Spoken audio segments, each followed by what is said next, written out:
Hi cuties. If you can't tell by my last vidya, I have been in a huge indie game mood, and that's because in my god honest, correct Jack the Ripper opinion, they have been carrying 2024 in terms of fantastic releases. We're almost halfway through the year, and I am ecstatic to say the horror game of the year might need to be crowned early.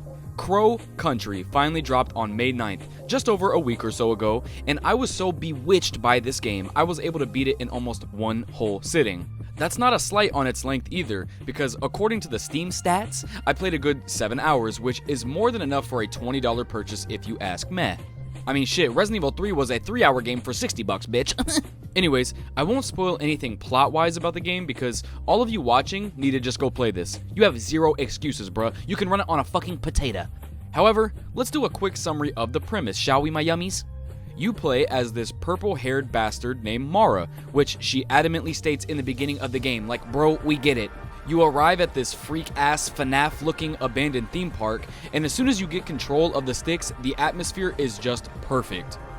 I mean, it's got the creepiness, the CRT TV ass fuzziness, and the blocky Final Fantasy VII inspired character model, which I just absolutely adore. As far as Mara's motivations, all you really know in the beginning is she's looking for Edward Crow. Get it? Crow Country?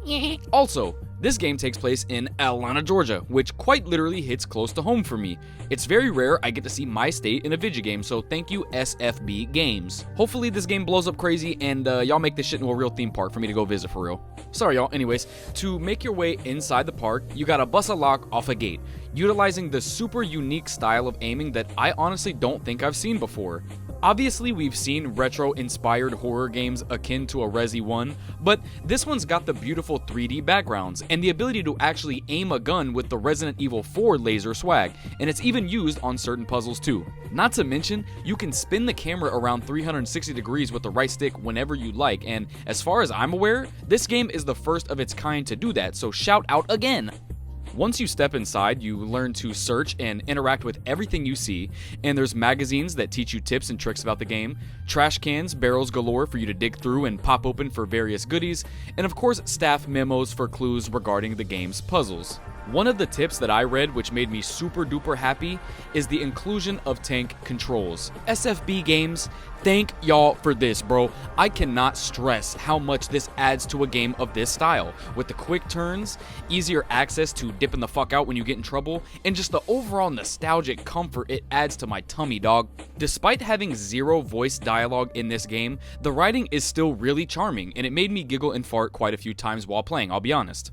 Mara isn't your stereotypical hardened badass protagonist. She's just a silly teenager who's on a mission, yet doesn't forget to have a little whimsy in life.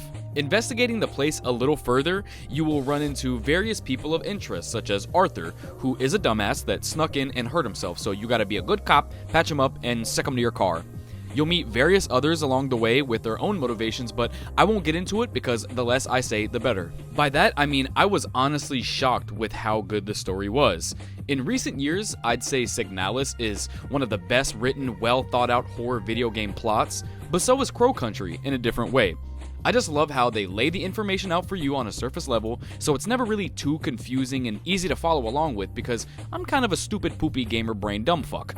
That doesn't mean it won't have its twists and turns, by the way, because, like I said, y'all, this shit was certainly a pleasant surprise for a fella like me who just wanted to shoot some shit and do a few riddles. Speaking of riddles, let's discuss how they work. You can explore the park as much as you can, gathering key items like keys, cranks, and freaky-ass masks, but that's for you to discover. One thing I really love about this game is the non-immersion breaking hint giving, where there's fortune tellers spread all across the place to help you if you get stuck. Anything to keep my ass from succumbing to idiocy and googling some shit is always super welcomed, and it just makes sense to be here given the game's theme park setting.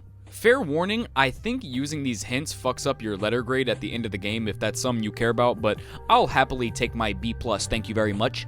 As for the difficulty of the game, I didn't die one time. Granted, I am the best gamer of all time, but really it all boils down to how you play the game, I suppose.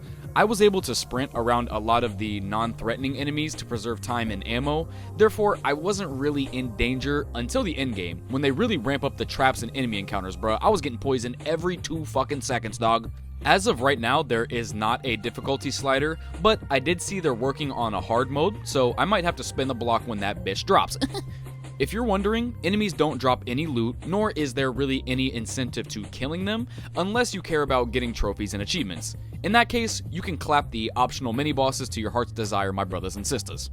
15 secrets are spread across the place as well, and they offer various upgrades like running shoes to help you sprint faster, damage increases, etc, etc. The enemy design in this game is really fucking odd, I'll say, because as you can see, they align themselves with the chibi character proportions, so most of the time, they look like blobby, nasty balls of Kool-Aid pus. I don't know, bro. Crow Country isn't as scary as the classics it's trying to emulate, but for the most part, it makes up for it with the beautiful, simplistically freaky soundtrack. Lots of ambient noises and synths that add to the tension, and just like Resi games, that save room jingle is a great juxtaposition of happiness and warmth when you need it most.